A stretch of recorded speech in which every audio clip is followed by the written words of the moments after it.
Hello everyone, আসসালামু আলাইকুম। সবাইকে জুম্মা মোবারক অ্যান্ড হ্যাপি ফ্রাইডে। সকাল সকাল আজকে কফি বানালাম। কফি খেতে ইচ্ছে করতেছিল সকালবেলা থেকে। আর কফি খাওয়ার পরে ঘরটর গুছিয়ে দেখতেছি এদিকে আমার সোনামণিরা খেলতেছে, আর আমি এদিকে দুপুরে রান্না করব। যেহেতু ফ্রাইডে মানে অলওয়েজ আমার বাসায় স্পেশাল কিছু রান্না বান্না। বাচ্চারা একটু স্পেশাল কিছু খেতে চায়, আর শুধু বাচ্চা না, বাচ্চার বাবাও খেতে চায়। আজকে চিংড়ি ভুনা করব, রোস্ট রান্না করব, পোলাও রান্না করব, আর ডিম ভুনা করব। এই তো, বাইরে তো কোথাও যেতে পারি না, তো রান্না বান্নার মধ্যে বাচ্চাদের ফ্যামিলিদেরকে একটু হ্যাপি করার চেষ্টা করি সব সময়।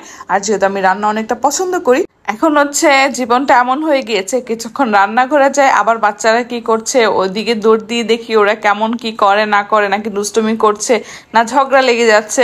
জীবনটা এখন এমনই শিডিউলের মাঝখানে যাচ্ছে। এদিকে মেয়ের বাবা নামাজ পড়তে যাবে, ছোট বাচ্চাটাও নামাজ পড়তে যাবে, রেডি হয়ে বাবার কাছে মাথা আঁচড়াচ্ছে। যাওয়ার সময় কান্না করতেছিল অবশ্য অনেক বেশি। ওকে কোনো রকম আমি বুঝ দিয়ে ওর বাবা যাওয়ার পরে আধা ঘন্টা পরে আমি আবার পোলাওটা রান্না করতে আসছি। সো এখন পোলাওটা রান্না করে ফেলবো। এর মধ্যে কিন্তু বাবু অনেক কান্নাও করছিল, কোনো রকম রান্না টান্না করে দৌড়। এরপর বাবা চলে আসছে। সো যেহেতু আমি ফ্রাইডে সবসময় একটু স্পেশালভাবে খাবারটা যেমন রান্না করি, তেমন প্রেজেন্টেশনটা একটু ভিন্ন রকম রাখি, যেন বাচ্চারা অনেকটা এনজয় করে খেতে পারে। আমার মেয়েরা কিন্তু ফ্রাইডে মানে ঈদ ফিল করে। সো ওদেরকে যদি খুশি করতে পারি, আমার জীবনে আর কি লাগে বলেন। এদিকে খাওয়া দাওয়া শেষ করে দেন রাতের দিকে আমরা একটু বের হব।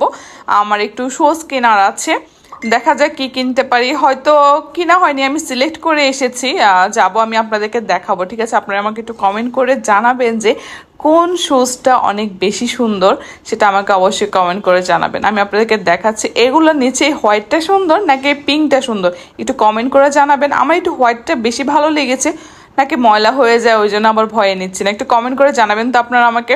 এদিকে বের হয়ে দেখতেছি যে বেলপুরি সেল করতেছিল, তো বেলপুরি তো খেতেই হবে, একটার পর একটা খেতেই আছি। বাইরে গেলে না আমার এই রাস্তার ফ্রুটগুলো খেতে অনেক বেশি মজা লাগে। অনেকে হয়তো পছন্দ করে না, বাট আমি এই ছোট ছোট জিনিসগুলোকে অনেক বেশি এনজয় করি। আর একটু গ্রোসারি শপিং ছিল, তো ওগুলো একটু করে নিচ্ছিলাম ভালো করে।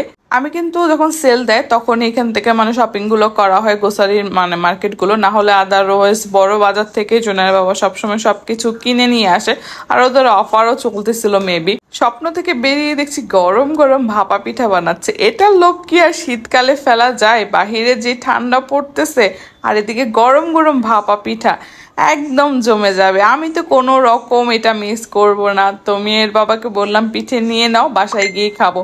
সো রিক্সায় উঠে গেলাম। আমার না রিক্সায় উঠতে অনেক মজা লাগে, আমার যেমন ভালো লাগে আমার মেয়েরাও কিন্তু রিক্সা জার্নিটা অনেক বেশি বেশি এনজয় করে। আসলে ছোট ছোট মুহূর্তগুলোকে যদি আমরা খুব এনজয় করতে পারি, লাইফটা অনেক সুখী হয়। Thank you for watching, bye by.